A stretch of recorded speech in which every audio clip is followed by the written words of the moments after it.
পাচ্ছেন Mohakhali bus stand থেকে দেখা যাচ্ছে মিছিল হচ্ছে।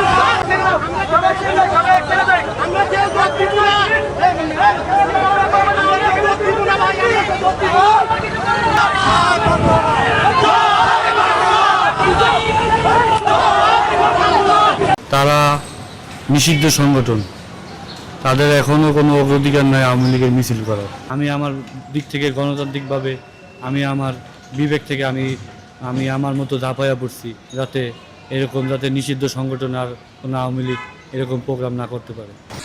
সেটাই আর কি আমার ভুল হয়েছে ভাই। আমি কোনো রাজনীতিবিদ না, আমি কোনো কিছু না। সরকারের দোকানে আমি কিছু আমি আপনার শুনুন আমি বলি, আপনারা যেমনি যেরকম চেয়েছেন ভাই, আমি এমনই মরে যাবো গলায় তুলে দিয়ে ভাই। আপনি গলায় দড়ি মরে দেবা সেটা তোমার ব্যাপার। আমার কথা হলো তুমি আমার মায়ের মতন মহিলারা কেন ধরছো? তুমি কোন দল করো? আমি কোনো ফল করি না ভাই। তো কোন দল না করলে আমার মায়ের মতো মহিলারা ধরে পুলিশের হাতে কেন দিলে? ভাই এটা আমি সবচেয়ে বড় আর ভুল করছি ভাই। আইনগত ব্যবস্থা তো আমরা গ্রেফতার করেছি 4 জনকে। হ্যাঁ, মামলা প্রক্রিয়াধীন আছে। ককটেল বিস্ফোরণের যে বিষয়টি, এটি কে ঘটালো বা চিহ্নিত করতে পেরেছেন কিনা? এরাই ঘটাইছে, যাদের মিছিলে যারা ছিল তারাই তো ঘটাইছে। সাধারণ মানুষ সহযোগিতা করে না পুলিশকে। আচ্ছা, মানে ওই যে যিনি ধরিয়ে দিলেন তিনি হচ্ছে সাধারণ মানুষ। জি জি জি।